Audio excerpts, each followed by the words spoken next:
When you see a pilot calm and collected in the cockpit, you might think they're just born with nerves of steel. But what looks like a natural talent is actually a skill, a highly structured, practiced skill. So today, let's pull back the curtain on aeronautical decision-making, the framework that literally turns good judgment into a science.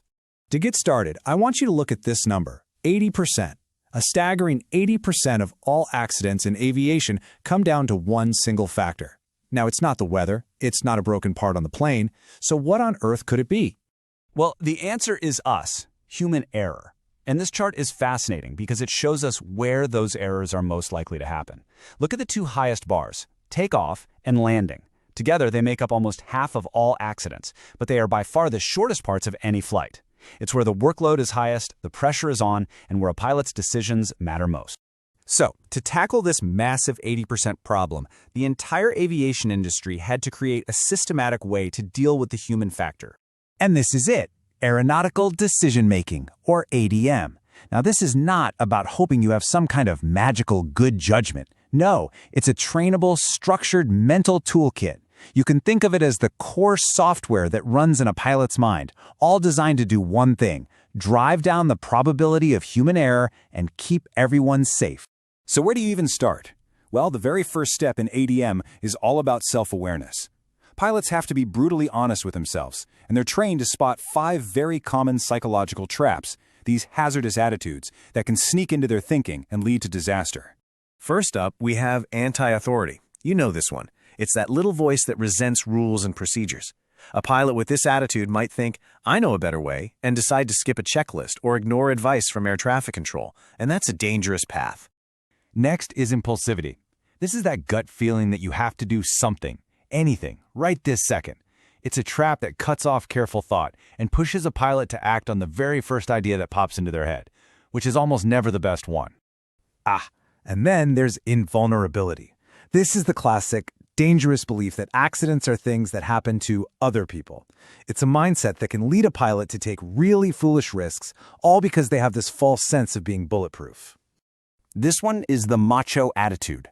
It's that deep-seated need to prove you're the best, to show off, often by taking risks just to impress people. It's the voice that says, "Watch this!" And those can be the last words anyone hears. And finally, resignation. This is a quiet but deadly one. It's that feeling of complete helplessness, where a pilot starts to believe there's nothing they can do to change the outcome.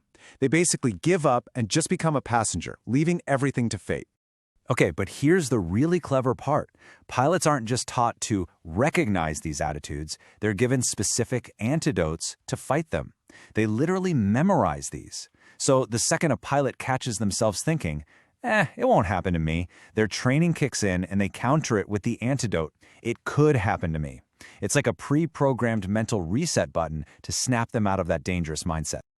So once a pilot gets a handle on their own internal biases, they can start to manage the threats from the outside world.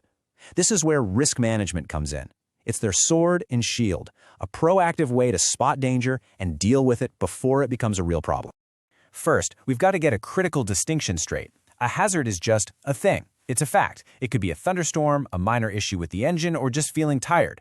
Risk, on the other hand, is the pilot's judgment call about that hazard. It's the process of asking, okay, how dangerous is that thunderstorm for this plane on this flight with me as the pilot? So how do they turn that judgment call into something more concrete? They use tools like this, Risk Assessment Matrix. Let's walk through an example. Imagine a pilot who isn't certified to fly in clouds is thinking about flying into some iffy weather. On the matrix, the likelihood of him getting into trouble might be occasional, but the severity, if he does, well, that's catastrophic. So you just find where those two lines meet, and bam, it lands right in the red zone, high risk. The matrix makes the decision for him. The flight is a no-go. All right, with a solid understanding of their own psychology and how to measure risk, pilots then turn to some really simple yet powerful checklists. These are their pre-flight rituals to make sure nothing gets missed. First up is the IMSFE checklist. This one is all about the pilot's personal condition. It stands for illness, medication, stress, alcohol, fatigue, and emotion. Before they even think about getting in the plane, they have to run through this list and honestly answer the big question, am I actually fit to fly today? Next, they zoom out and look at the whole mission with the PHAK checklist. PHAK stands for pilot, which, by the way, includes that I'm safe check, aircraft, which is the plane's condition, the environment, like weather and airports, and finally, external pressures. That last one's huge. It forces them to ask, am I feeling rushed? Am I trying to get home for a birthday? Things that can lead to bad choices.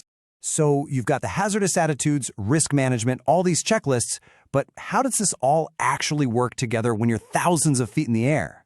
Well, it all gets integrated into a continuous, dynamic loop that runs for the entire flight.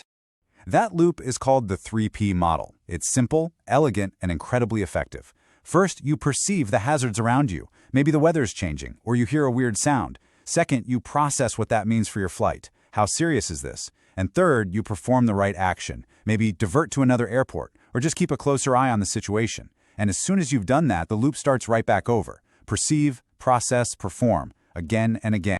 And here's where it gets really smart. It's not just a vague concept.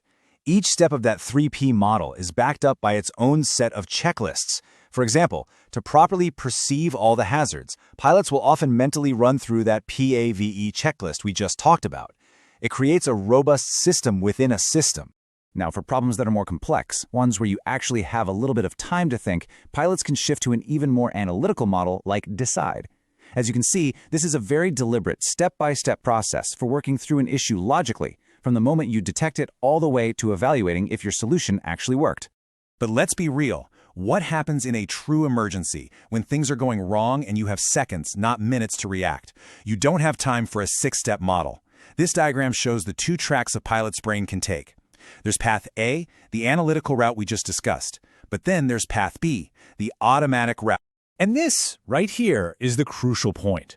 Pilots train for both kinds of thinking. Analytical decisions are slow, deliberate, and great for planning.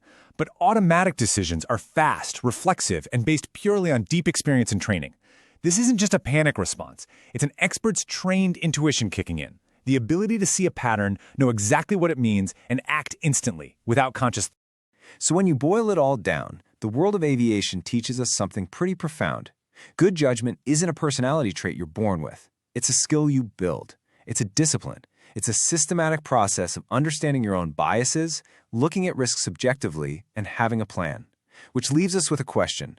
Where in your life, your career, your finances, your relationships, could applying a more structured approach to making decisions help you fly a little safer?